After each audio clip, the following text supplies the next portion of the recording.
Topic पढ़ना है accounts में, राइटिंग ऑफ डिस्काउंट और loss on issue of debentures. Writing off discount और loss on issue of debentures. क्या मतलब हुआ इसका? देखो, जितने भी एक्सपेंसेस होते हैं किसी भी बिजनेस के, ईयर के एंड में उन्हें राइट ऑफ कर दिया जाता है, उन्हें हमेशा के लिए उनके अकाउंट को क्लोज कर दिया जाता है, ना ही इनकम को, ऑल्सो एक्सपेंसेस, सॉरी एक्सपेंसेस को और इनकम्स दोनों को। ईयर के एंड में इनकम्स और एक्सपेंसेस के अकाउंट्स को हमेशा के लिए क्लोज कर दिया जाता है। लास्ट ईयर हमने पढ़ा है कि जितने भी एक्सपेंसेस होते हैं या तो वो ट्रेडिंग अकाउंट में चले जाते हैं या तो वो P&L अकाउंट में चले जाते हैं, और जितनी भी इनकम्स होती हैं अगर हम उसमें से सेल्स जो है वो ट्रेडिंग अकाउंट में जाती हैं, बाकी सारी इनकम्स चाहे वो डिस्काउंट रिसीव्ड हो, चाहे वो कमीशन रिसीव्ड हो, इंटरेस्ट रिसीव्ड हो, वो P&L अकाउंट में ईयर के एंड में चला जाता है। हमने कभी उसकी एंट्रीज की ओर ध्यान नहीं दिया, लेकिन हमने क्या कहते हैं ट्रेडिंग अकाउंट बनाना सीखा, P&L अकाउंट बनाना सीखा। अगर हमने ट्रेडिंग अकाउंट में लिखा 2 वेजेस, तो अपने आप तो 2 वेजेस नहीं आया होगा, पहले जनरल एंट्री हुई होगी। तो ईयर के एंड में जो भी चीज ट्रेडिंग अकाउंट में लिखी जाती है वो ट्रेडिंग अकाउंट में जनरल एंट्री के थ्रू ट्रांसफर की जाती है, एंट्री होती है, trading account debit to wages, P&L account debit to salaries. जितना भी सैलरी का बैलेंस होता है उसको, सैलरी हमेशा डेबिट होता है, उसे क्रेडिट करके क्लोज कर दिया जाता है और P&L में डाल दिया जाता है।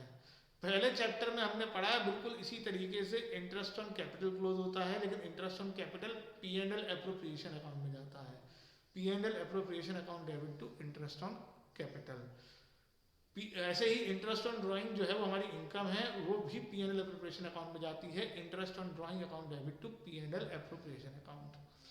तो ये जो discount on issue of debenture है, ये loss on issue of debenture है, ये भी ईयर के एंड में, जिस ईयर में डिवेंचर इशू हुए उस ईयर के एंड में इसको भी क्लोज कर दिया जाता है।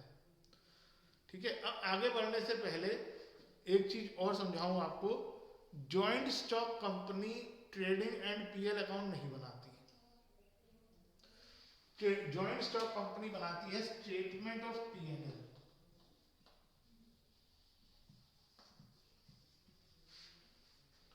इसके बारे में ज्यादा डिटेल में नहीं, लेकिन थोड़ा सा हम पढ़ेंगे नेक्स्ट बुक में, ज्यादा डिटेल में नहीं है ये। असल में आप कह सकते हो कि ये ट्रेडिंग और P&L का मिक्सचर है, लेकिन इसका फॉर्मेट अलग है।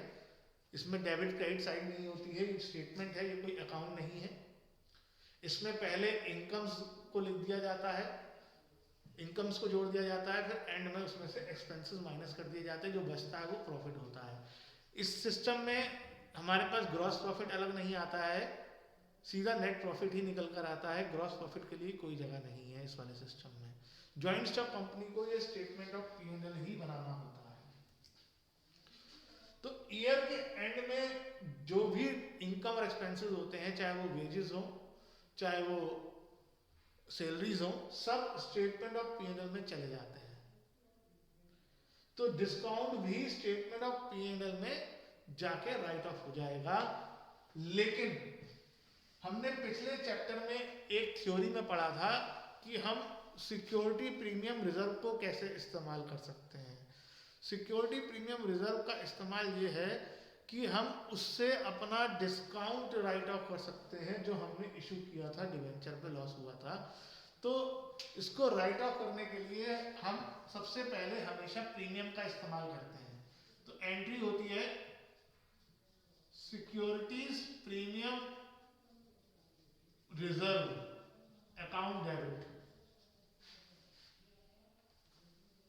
Security premium reserve account debit